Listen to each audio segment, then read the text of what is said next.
At number 10 we have Spiteful Sliver. Spiteful Sliver is a 2/2 for 2 and a red, which has sliver creatures you control have. Whenever this creature is dealt damage, it deals that much damage to target player or planeswalker. This is very similar to Boros Reckoner or Stuffy Doll, and gives that effect to all of your slivers. Honestly, this is just a personal favorite of mine, but I really like this in combination with board wipes that deal damage specifically. Blasphemous Act being my personal favorite, where if you have a board full of slivers, you can just nuke them and destroy your opponents. Honestly, not the best sliver in the world, and is going to be one of the slivers you will throw away early in the game, but its combo usage makes it definitely worthwhile.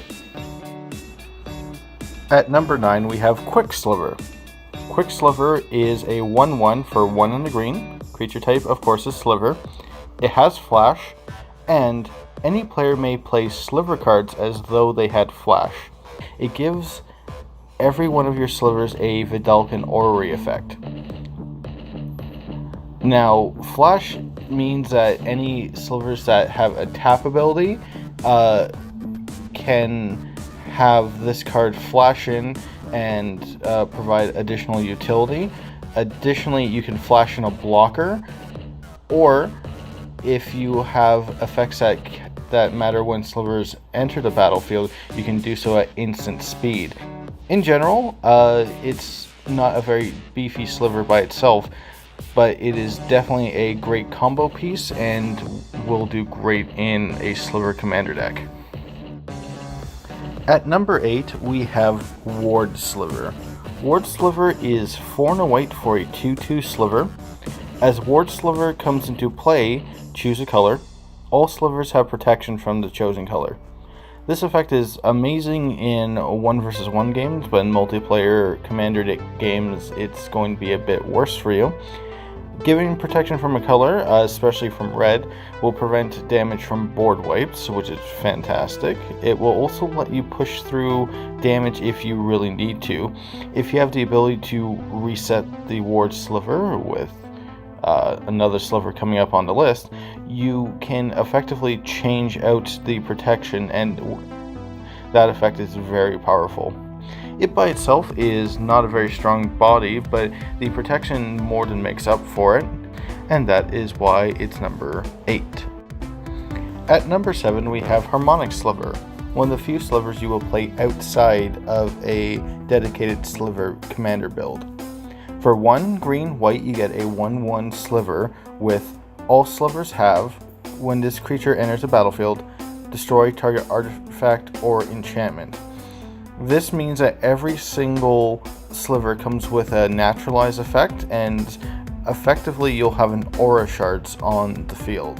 Opponents that are trying to set up large boards with multiple layers of artifacts, or trying to play an enchantress build, just cannot keep up with you. This is a silver bullet style of sliver, meaning that this is a sliver that you will try and get to when you're trying to counter specifically those decks. Against other decks, it doesn't do a whole lot, but it can be the card that will eventually win you the game given the correct circumstance. At number 6 we have Shadow Sliver. Shadow Sliver is a 1/1 for 2 and a blue. All slivers have Shadow.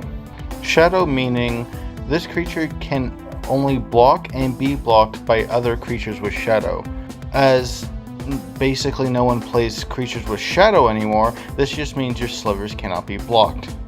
When you play this card, you're mostly just going for an alpha strike. It very much reads I win with an effective or large board with slivers, and if you can give your slivers lifelink as well, it not being able to block means you won't die to the crackback. At number 5 we have Brood Sliver. For 4 and a green you get a 3/3 sliver, which reads whenever a sliver deals combat damage to a player, its controller may put a 1/1 colorless sliver creature token onto the battlefield. This is the definition of a snowball card. Once you can start getting disposable sliver tokens, you can continuously make more tokens and snowball out of control. That is why Brood Sliver is number 5. At number 4, we have Hibernation Sliver. For blue, black, you get a 2/2 sliver, which reads, all slivers have pay 2 life, return this permanent to its owner's hand. This is one of the best defensive abilities on a sliver that you can get. For a measly 2 life, you can save all of your slivers from everything from a Cyclonic Rift to a Wrath of God.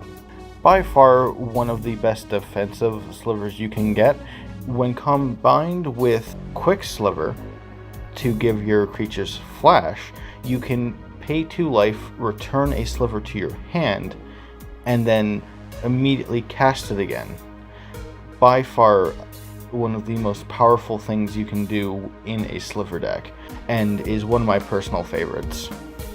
That is why Hibernation Sliver is number 4. At number 3, we have CloudShredder Sliver. For red, white, you get a 1/1 sliver with sliver creatures you control have flying and haste. Haste is very powerful in a sliver deck, as your slivers tend to snowball out of control. The ability to have them always come down and start swinging is very, very impactful. Additionally, with the flying evasion, you are more likely to have them actually connect and trigger abilities such as Lifelink or Brood Sliver and snowball even further out of control. Together in one package, this card means that you are able to very aggressively start the game or close a game with the flying evasion ability. Again, one of my personal favorites. That is why CloudShredder Sliver is number 3. At number 2, we're cheating a little bit here. We have 2 sliver cards. One is Manaweft Sliver and the other one is Gemhide Sliver. Effectively, they do the same thing. For 1 and a green, you get a 1/1 sliver. Each sliver you control can tap for 1 mana of any color. Each and every sliver creature in your deck is a mana dork. Combined with haste, this can discount your slivers very heavily. These are the slivers you will most often try and get early in the game, as they are the ones that will fuel the deck. Most sliver commander decks, including my own, are 5 colors, and this not only ramps you, but completely smooths out your mana so you don't have to worry about paying awkward mana costs all the time. And that is why Manaweft Sliver and Gemhide Sliver are both number 2.